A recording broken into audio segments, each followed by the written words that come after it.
Shalom Bapak Ibu Saudaraku, puji Tuhan kita bertemu kembali dalam ibadah Sabtu GKRHI Jemaat El Shaddai. Mari kita mau satukan hati kita untuk kita satu di dalam doa. Mari kita berdoa. Bapa di dalam surga, Bapa di dalam nama Tuhan Yesus, terima kasih ya Bapa, kami bersyukur kepadamu buat siang hari ini. Kalau kembali kami dipertemukan dalam ibadah kami, mari Bapa biarkan Roh-Mu yang berkuasa atas ibadah kami siang hari ini. Tuhan memberkati ya Bapa, berkati firman-Mu yang akan disampaikan. Tuhan urapi hamba-Mu, Tuhan kuduskan, Tuhan tuntun untuk menyampaikan kebenaran-Mu. Biarkan yang daripadamu yang boleh disampaikan, semua yang sia-sia yang tidak berguna, patahkan kuasanya dalam nama Tuhan Yesus. Tuhan memberkati seluruh jemaat-Mu, siapapun yang bergabung untuk mendengarkan firman-Mu, Tuhan urapi, Tuhan tuntun untuk bisa menerima firman-Mu. Semua yang menghambat, menghalangi, yang berlawanan, yang membuat tertutup, yang membuat anti menolak, dipatahkan kuasanya dalam nama Tuhan Yesus. Terima kasih ya Bapa, berkuasa atas sharing firman kami siang hari ini. Roh Kudus mengurapi dari awal sampai kepada akhirnya. Terpujilah nama-Mu, di dalam nama Tuhan Yesus kami sudah berdoa. Haleluya, amin. Sekali lagi shalom semuanya, puji nama Tuhan ya. Kalau siang hari ini kita bertemu kembali dalam ibadah Sabtu GKRHI Jemaat El Shaddai. Ya, saya berharap kita semua ada dalam keadaan yang baik ya saudaraku. Kalau Tuhan masih memberi kita kesempatan untuk kita bisa bertemu, untuk kita bisa beribadah, saya percaya semua karena kasih karunia Tuhan Yesus. Terima kasih, kita bersyukur kepada Tuhan Yesus. Mari saudaraku, saya mau mengajak kita semuanya untuk sama-sama membuka firman Tuhan. Siang hari ini firman Tuhan diambil dari surat Petrus yang kedua, 2 Petrus 1 ayatnya yang ketiga sampai yang ke-15. 2 Petrus 1 ayat yang ketiga sampai yang ke-15. Ya, hari ini judul firman Tuhannya hidup yang saleh. Ya saudaraku, kita akan sama-sama belajar firman Tuhan. Saya akan membacakan firman sambil kita sharing. Ya, saya akan membacakan ya judul perikopnya, panggilan dan pilihan Allah. Di sini dari ayat 3 saya bacakan buat kita semua. Karena kuasa ilahinya telah menganugerahkan kepada kita segala sesuatu yang berguna untuk hidup yang saleh oleh pengenalan kita akan Dia yang telah memanggil kita oleh kuasanya yang mulia dan ajaib. Ayat 4, dengan jalan itu Ia telah menganugerahkan kepada kita janji-janji yang berharga dan yang sangat besar, supaya olehnya kamu boleh mengambil bagian dalam kodrat ilahi dan luput dari hawa nafsu duniawi yang membinasakan. Ya saudaraku, kita perhatikan ya di sini dari ayat 3 dan 4. Di sini dikatakan karena kuasa ilahinya telah menganugerahkan kepada kita segala sesuatu yang berguna untuk hidup yang saleh. Ya saudaraku, bicara hidup yang saleh saudaraku ya. Ya mungkin kalau kita baca di dalam kamus, hidup yang saleh itu orang yang baik, taat, berbuat benar sesuai dengan ajaran agama. Ya. Tetapi kalau kita baca dari firman Tuhan hari ini saudaraku ya, hidup yang saleh itu di sini dikatakan oleh pengenalan kita akan Dia yang telah memanggil kita oleh kuasanya yang mulia dan ajaib. Dengan jalan itu Ia telah menganugerahkan kepada kita janji-janji yang berharga dan yang sangat besar, supaya olehnya kamu boleh mengambil bagian dalam kodrat ilahi dan luput dari hawa nafsu duniawi yang membinasakan.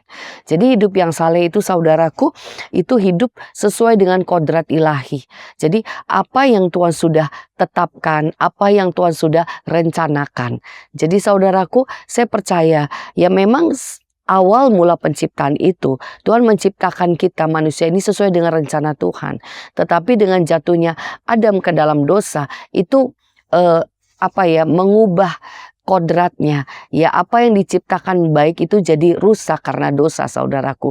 Tetapi karena anugerah Tuhan, karena kasih karunia Tuhan, Tuhan mengembalikan kodrat manusia itu yang tadinya diciptakan serupa segambar seperti Allah, tetapi karena dosa dirusakkan, tetapi dengan kasih karunia Tuhan dikembalikan. Jadi kalau ayat 4 di sini dikatakan supaya kamu boleh mengambil bagian dalam kodrat ilahi. Jadi inilah rencana Tuhan, kasih karunia Tuhan. Kalau Tuhan turun ke dalam dunia ini. Tuhan memberikan tubuh dan darahnya untuk menebus kita dari dosa, supaya kita kembali kepada kodrat ilahi, kembali kepada rencana semula, kembali kepada rencana Tuhan, gambaran Tuhan dalam hidup kita.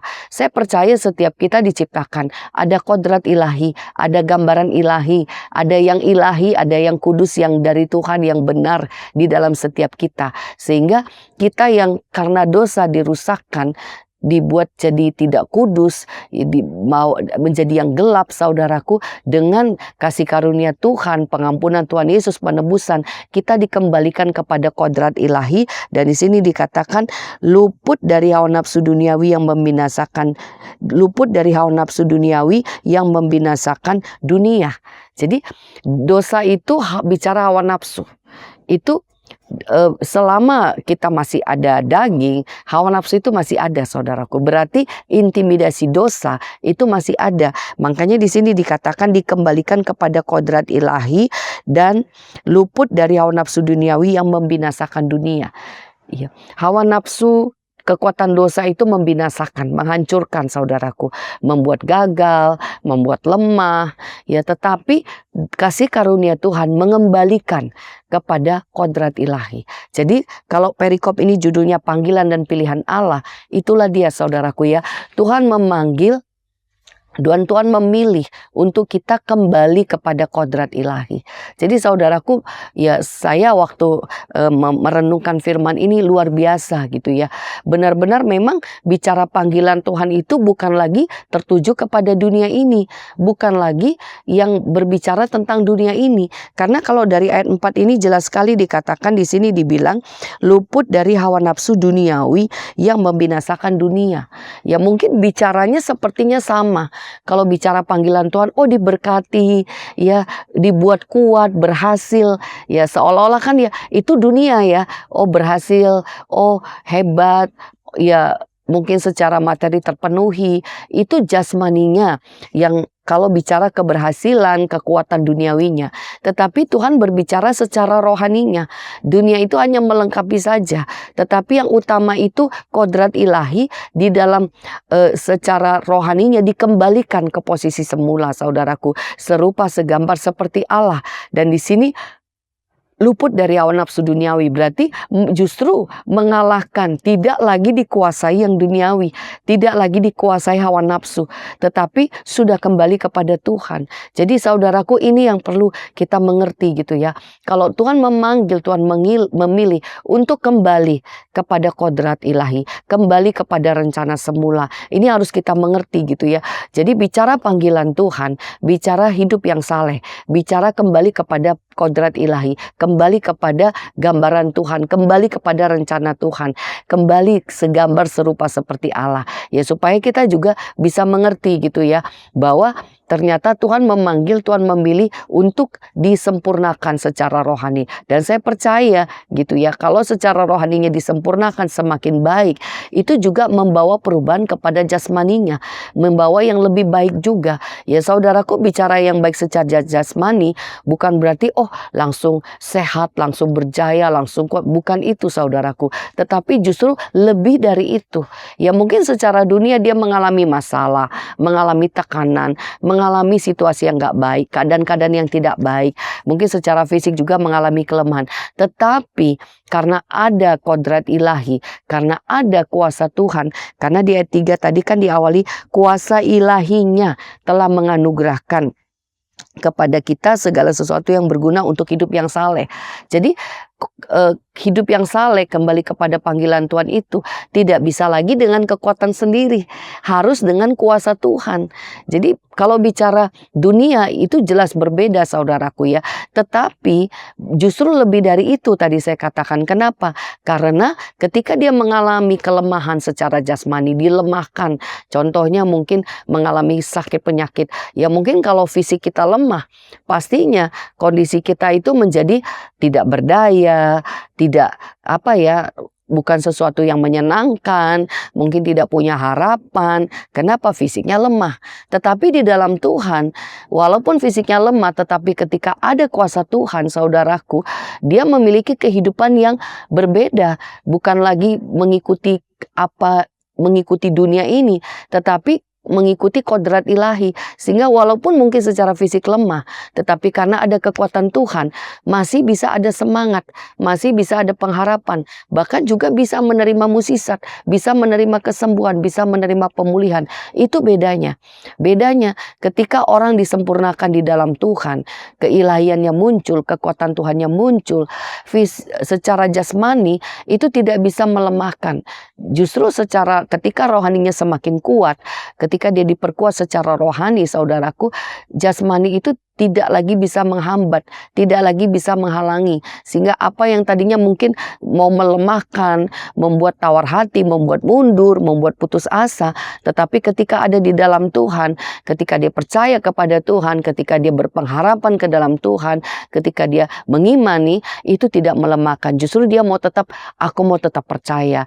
Jadi ada kekuatan, ada sukacita, ada damai sejahtera, ada pengharapan. Itu bedanya, saudaraku. Jadi Tuhan memanggil kita untuk kembali kepada kodrat ilahi. Dan di sini yang utama, saudaraku, yang perlu kita mengerti dari ayat 3 dan 4 ini, kuasa ilahinya, gitu ya. Jadi Tuhan memanggil kita untuk kembali kepada kodrat ilahi, kepada hidup yang saleh, hidup di dalam Tuhan, di dalam kuasa Tuhan, di dalam kekuatan Tuhan. Jadi nomor satu, saudaraku, hidup yang saleh itu, kita bisa mengalami hidup yang saleh karena kuasa ilahi, ayat 3 ini. Karena kekuatan Tuhan, karena adanya Roh Kudus. Tanpa adanya Roh Kudus, orang bisa berbuat baik, tetapi belum tentu saleh. Karena bicara saleh itu, ya dia kembali kepada keilahian, hidup di dalam Tuhan, gitu. Dan di sini dikatakan luput dari hawa nafsu duniawi. Itu bicara kesalehan itu seperti itu, gitu ya. Jadi kalau saudaraku, aku mau hidup yang saleh, itu nomor satu dasarnya kekuatannya di dalam Tuhan, kuasa ilahinya, itu yang paling utama. Jadi kenapa Tuhan memanggil, menyelamatkan, memilih? Dan ketika orang meresponi Tuhan, meresponi panggilan Tuhan, yang diberikan sebagai tanda jaminan itu adalah Roh Kudus. Jadi ketika orang percaya kepada Tuhan, dia diurapi, diberikan Roh Kudus, diberikan kuasa ilahi, bukan dari dunia ini. Itulah yang membuat orang bisa mengalami hidup yang saleh. Jadi nomor satu, saudaraku, itu yang paling penting, harus ada dalam Roh Kudus, harus minta diurapi, harus minta dipenuhi. Ya, jadi saudaraku, ini perbedaannya. Ketika orang percaya kepada Tuhan, ketika dia sudah hidup dalam panggilan Tuhan dan hidup dalam kodrat ilahi, hidup yang saleh, ya dia pasti akan selalu mengundang, meminta kuasa ilahi turun, minta urapan Tuhan, minta kuasa Tuhan. Ya, saya sendiri secara pribadi mengalami perubahan, saudaraku. Ya, mungkin bicara berdoa, baca Alkitab. Dari kecil saya sudah diajarkan oleh orang tua saya untuk berdoa, untuk membaca Alkitab. Tetapi ada satu yang belum saya mengerti, bahwa ada kuasa, ada Roh Kudus yang diberikan Tuhan kepada orang percaya. Dan Roh Kudus itu harus diaktifkan, harus dihidupkan dengan cara kita meresponi, dengan cara kita percaya, dengan cara kita mengundang, saudaraku. Dan itu saya mengalami ketika ini saya mengalami masalah, dan saya mulai berdoa mencari Tuhan, dan akhirnya saya dilayani, dan lewat pelayanan itu saya menerima Roh Kudus. Dan di situ hamba Tuhan, ya gembala kita, hambanya Ibu Marta mengajarkan, gitu ya, mengatakan kepada saya waktu itu, kamu harus minta diurapi Roh Kudus, kamu harus minta dipenuhi Roh Kudus. Dan itu yang mungkin perbedaannya yang dulu belum saya mengerti, belum saya lakukan, saudaraku. Dan itulah yang perubahan yang saya rasakan. Begitu saya mulai berdoa, saya percaya bahwa ada kuasa Tuhan, ada Roh Kudus, dan saya percaya bahwa Roh Kudus diberikan kepada saya untuk memberikan saya kekuatan, dan mulai berdoa, Roh Kudus tolong saya, Roh Kudus tuntun saya, Tuhan Yesus tolong saya, Tuhan Yesus ajari saya. Saudaraku, disitulah saya merasakan perubahan itu. Jadi saudaraku, buat saudaraku yang sudah mengerti, sudah mengenal, sudah hidup dalam Roh Kudus, sudah minta dituntun Roh Kudus, pelihara, terus ditingkatkan. Tetapi mungkin yang belum, saudaraku harus coba mulai membuka hati, mulai belajar. Karena benar-benar di sini ayat 3 ini kuasa ilahinya, benar-benar kekuatan itu yang menuntun. Di sini kan yang telah menganugerahkan segala sesuatu yang berguna untuk hidup yang saleh. Kita tidak mengerti, saudaraku, karena kita orang yang berdosa. Kita tidak mengerti bagaimana hidup yang benar, bagaimana yang menyenangkan hati Tuhan, bagaimana yang berkenan kepada Tuhan. Tetapi Roh Kudus menuntun kita, Roh Kudus mengajari kita untuk membawa kita untuk bisa percaya kepada Tuhan, saudaraku.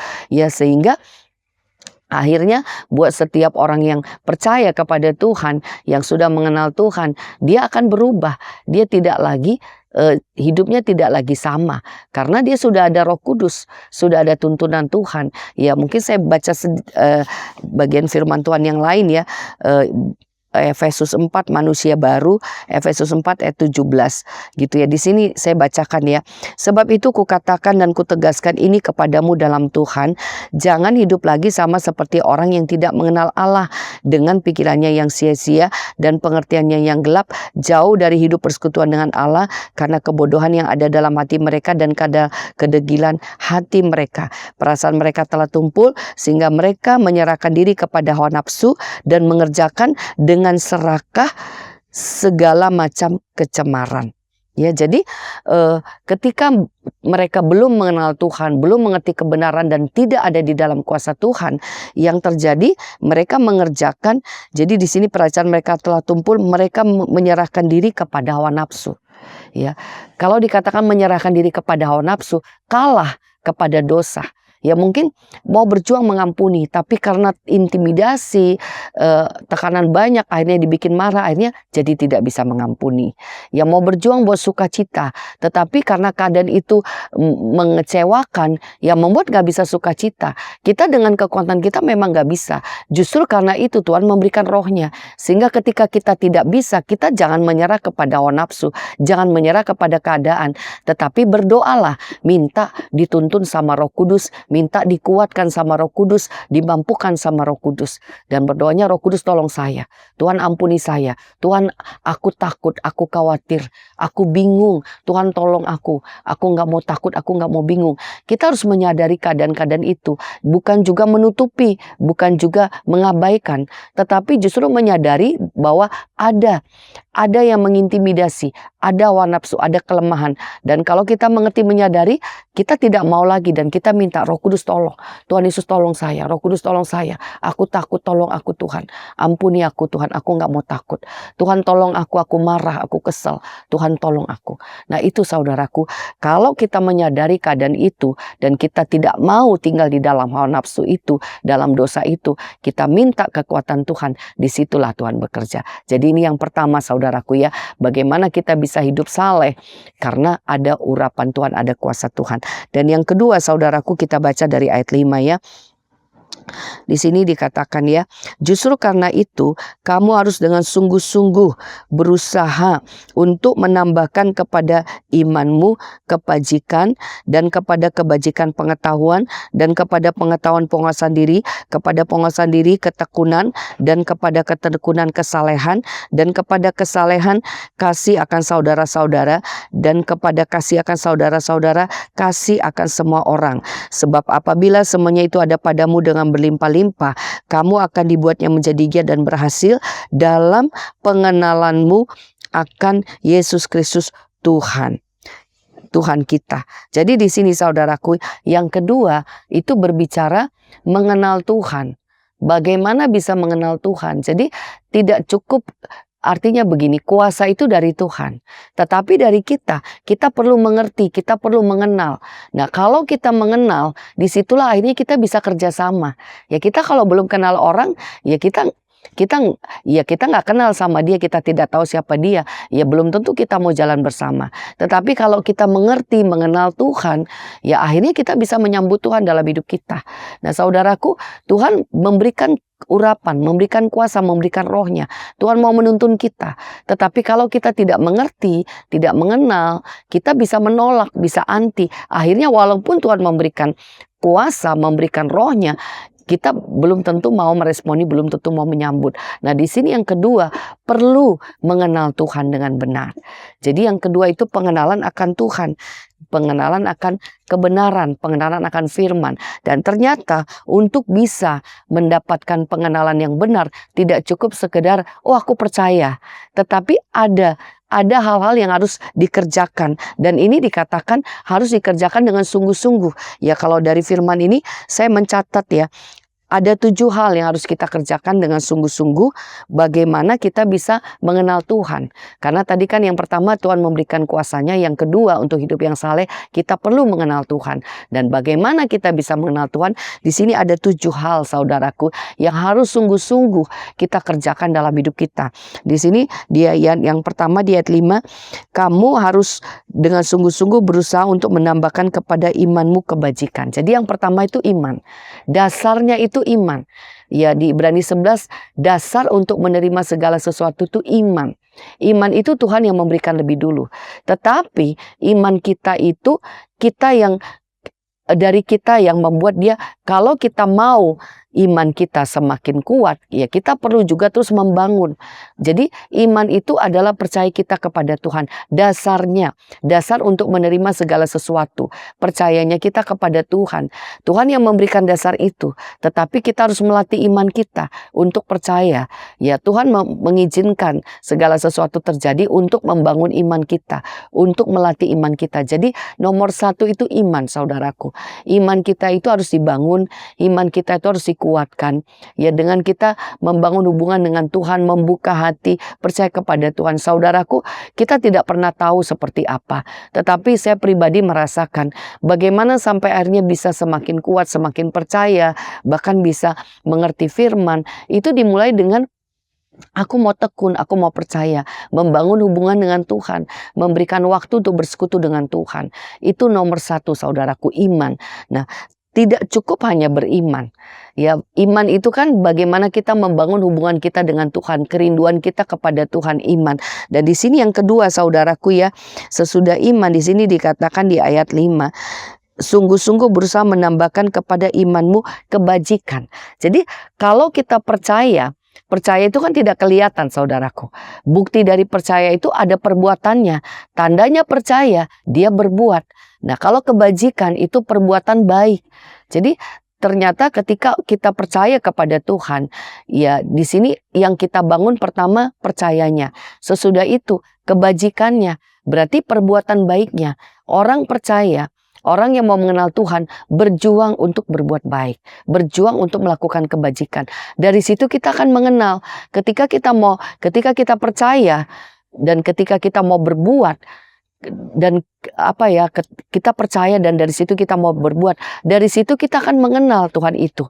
Oh ternyata kalau aku percaya, kalau aku berbuat, benar ada pertolongan Tuhan, benar Tuhan menyertai.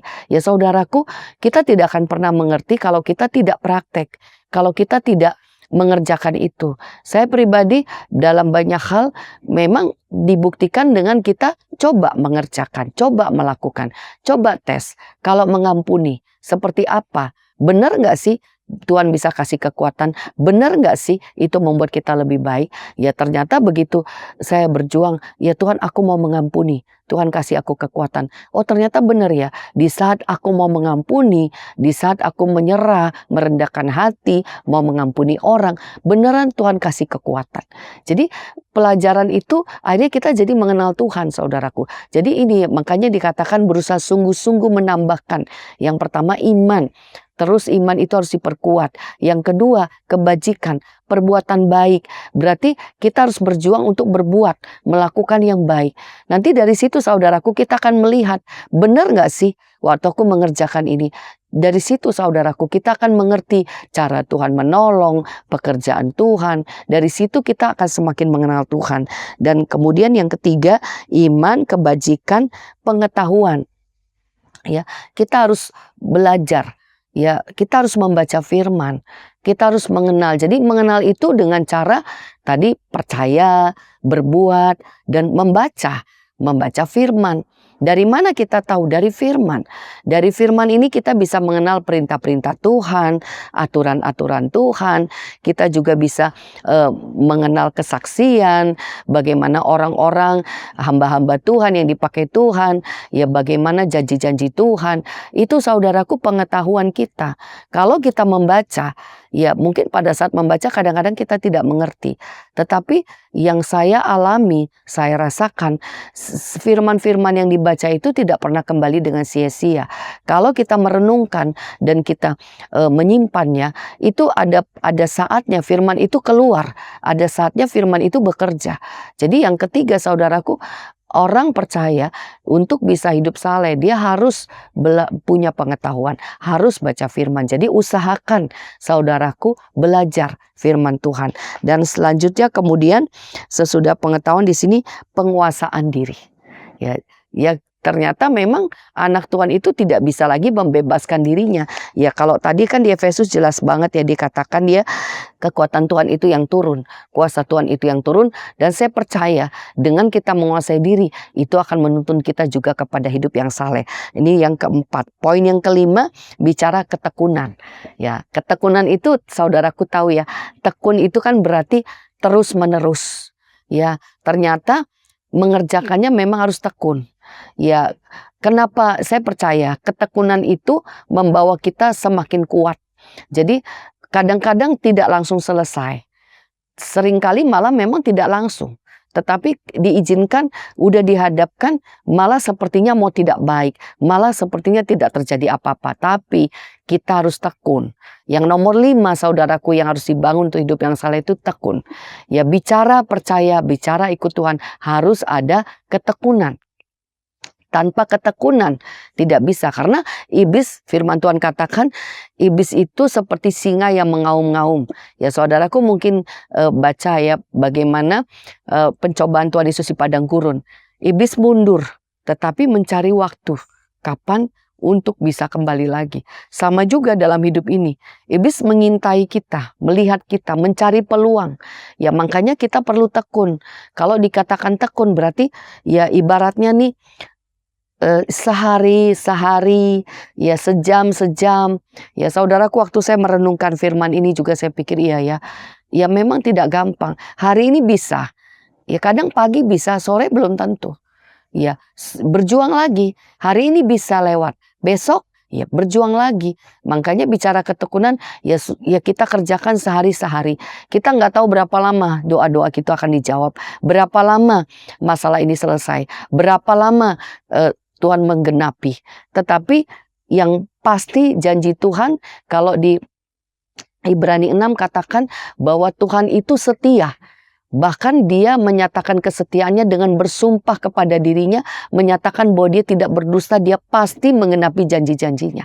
Nah kalau Tuhan sebegitu kuat menyatakan kesungguhannya, sampai menyatakan aku bersumpah demi dirinya sendiri, untuk menunjukkan bahwa Tuhan itu benar-benar mau menyatakan kepada kita saudaraku.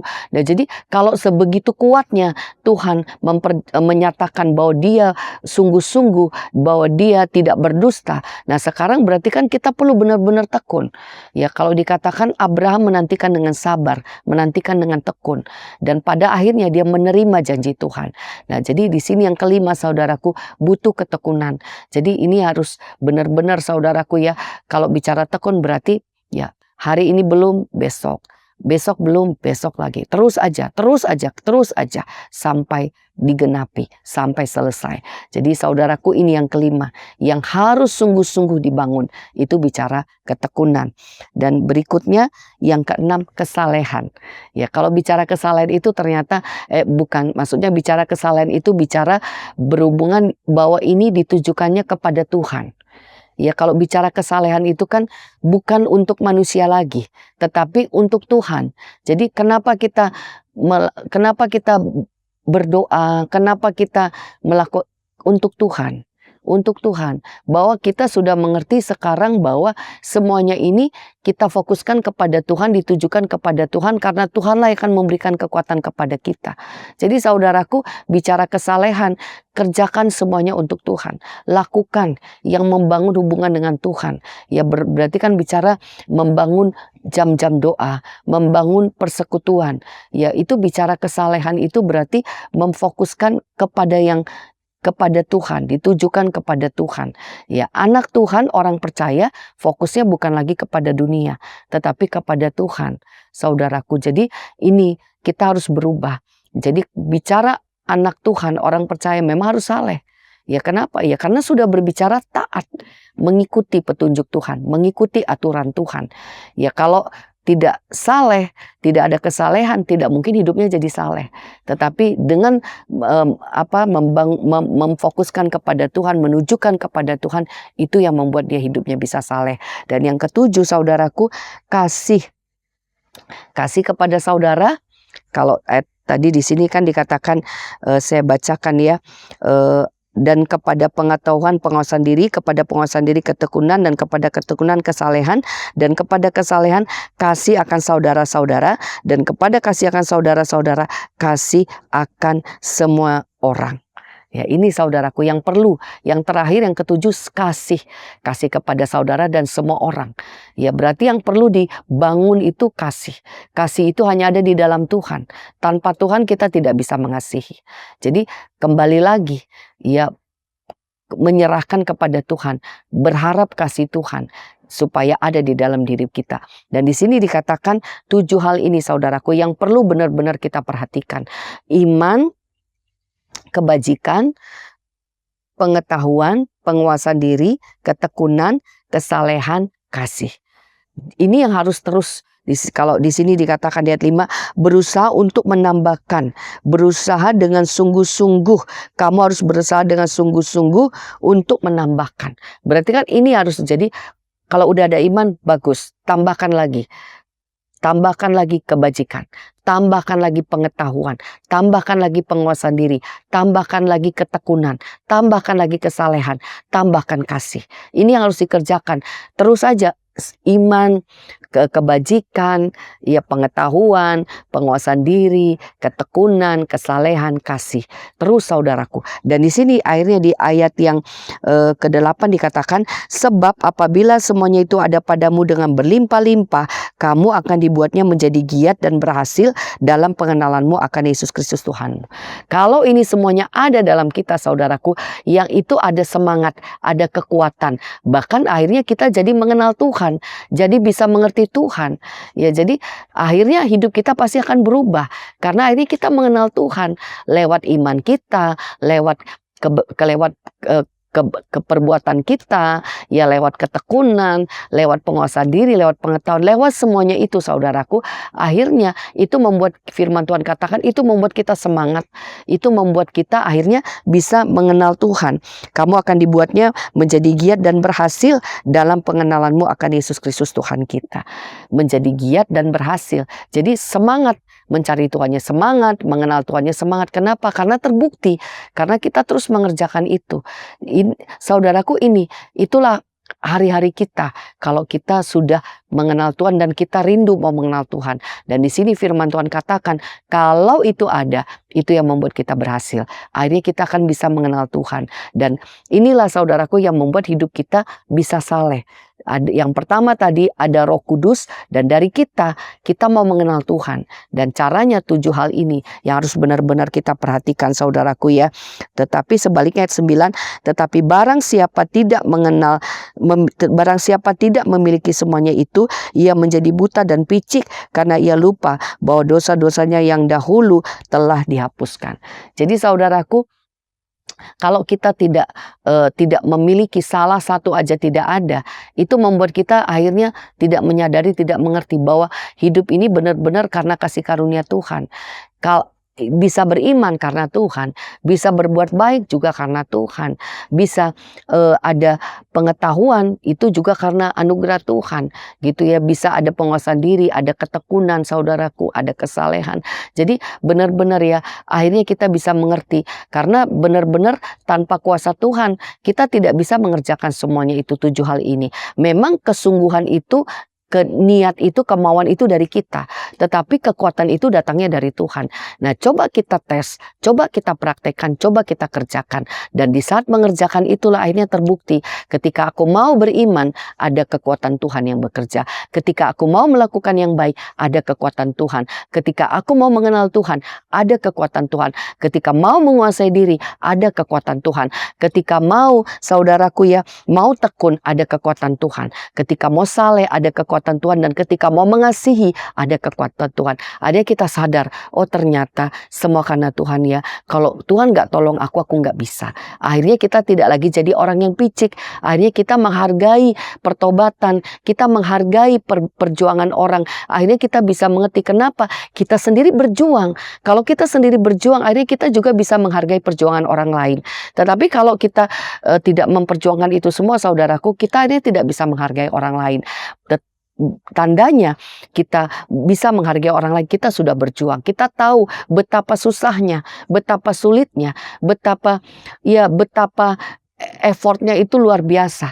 Dan akhirnya dari situ kita bisa mengerti orang, menghargai orang lain. Dan akhirnya itu membuat kita juga bisa mengerti Tuhan, mengenal Tuhan, saudaraku ya.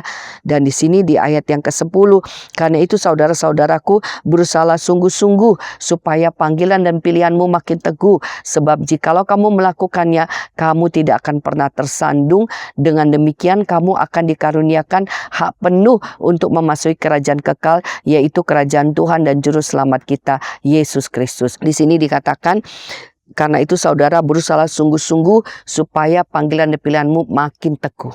Jadi di firman Tuhan mengingatkan kita hari ini, berusahalah supaya itu makin teguh. Kenapa? Supaya kalau kamu melakukannya, kamu tidak akan pernah tersandung. Kamu tidak akan jatuh. Kamu tidak akan mudah dikalahkan. Kamu akan bisa bertahan, kamu akan kuat.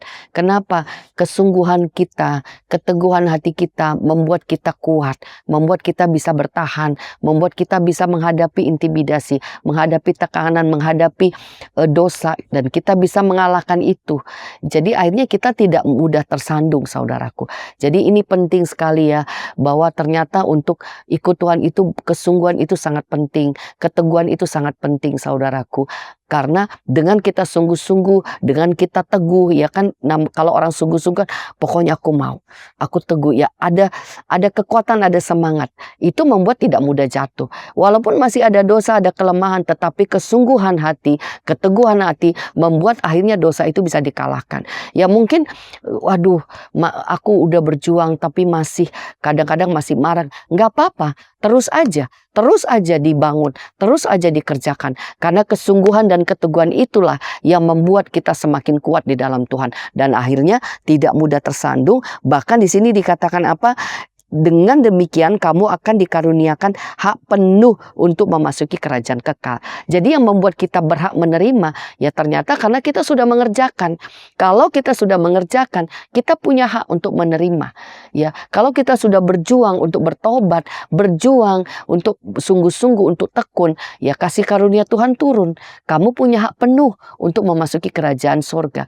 Jadi ternyata saudaraku, yang membuat kita memiliki hak penuh, benar kasih karunia itu diberikan Tuhan. Anugerah Tuhan itu bukan kekuatan kita, tetapi kesungguhan hati kita, kemauan kita, ya kerelaan kita, itu yang membuat penuh, yang menyempurnakan. Jadi sempurnanya itu dengan kita terima.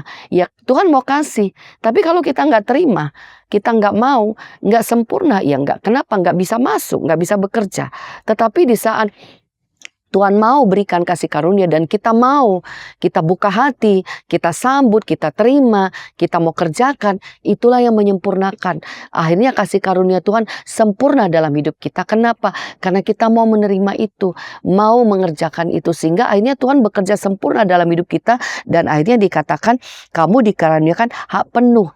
Jadi yang membuat berbeda kerelaannya, ya kerelaannya kerelaannya mengikuti Tuhan, kesungguhan hati, itu yang membuat berbeda, saudaraku. Ya benar-benar firman ini menegur saya, menguatkan saya. Ya kita tidak boleh iri, tidak boleh iri melihat orang. Ya kenapa ya? Itu tergantung hatinya, tergantung kerelaannya, tergantung ketulusannya. Semakin rela, semakin membuka hati. Ya sekarang saudaraku, kalau memberi tempat sebesar-besarnya, ya yang masuk itu pasti banyak.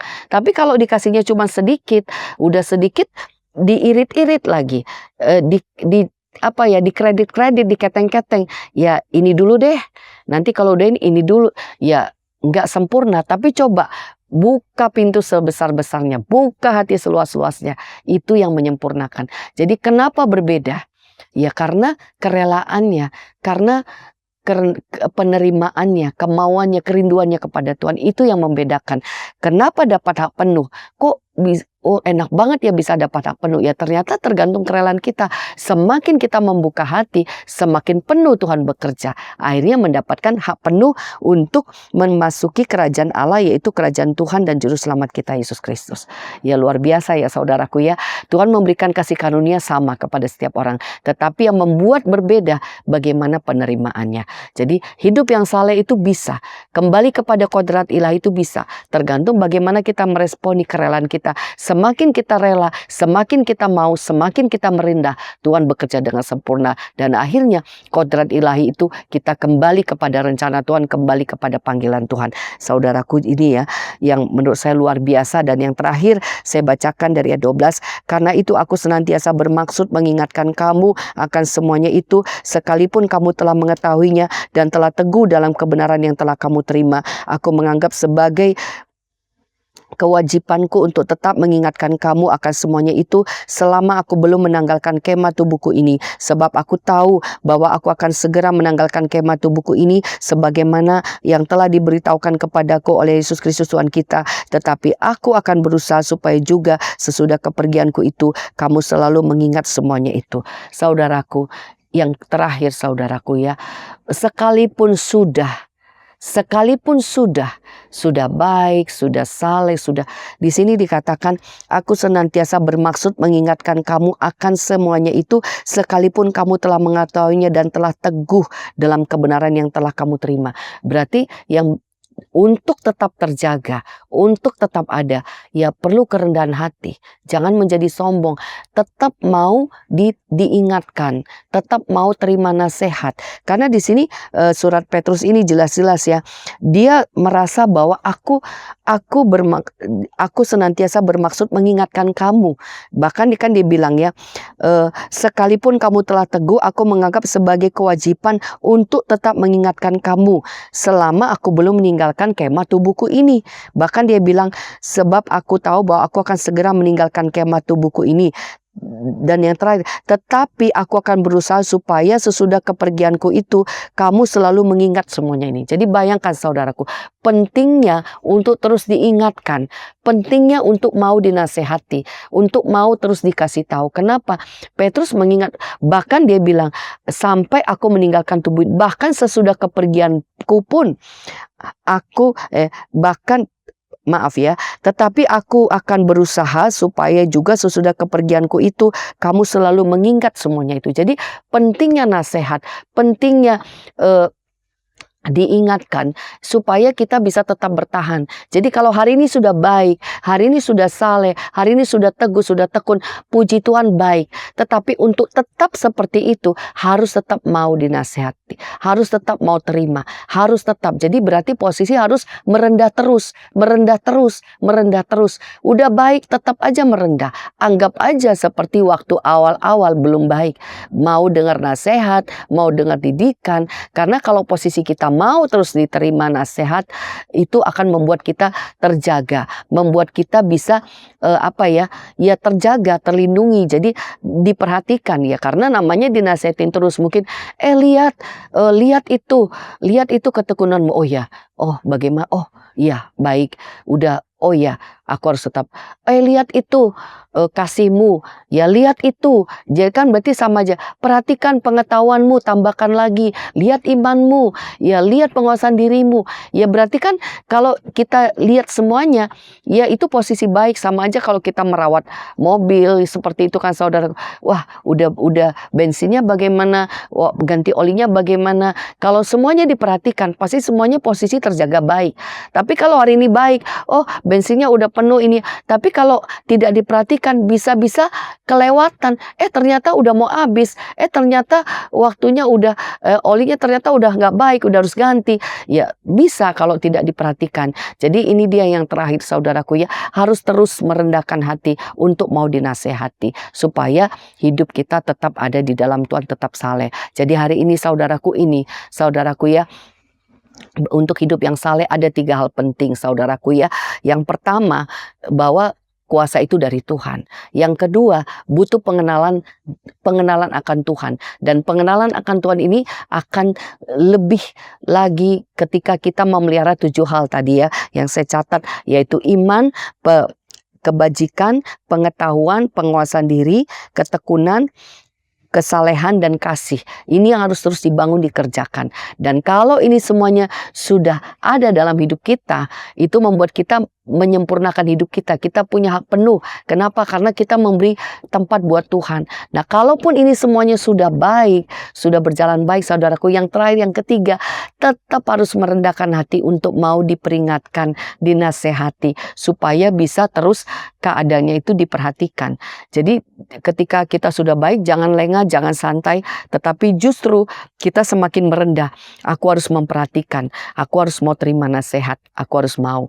Ya saudaraku, jadi 3 hal ini yang harus kita kerjakan ya dari firman hari ini untuk kita bisa hidup yang saleh.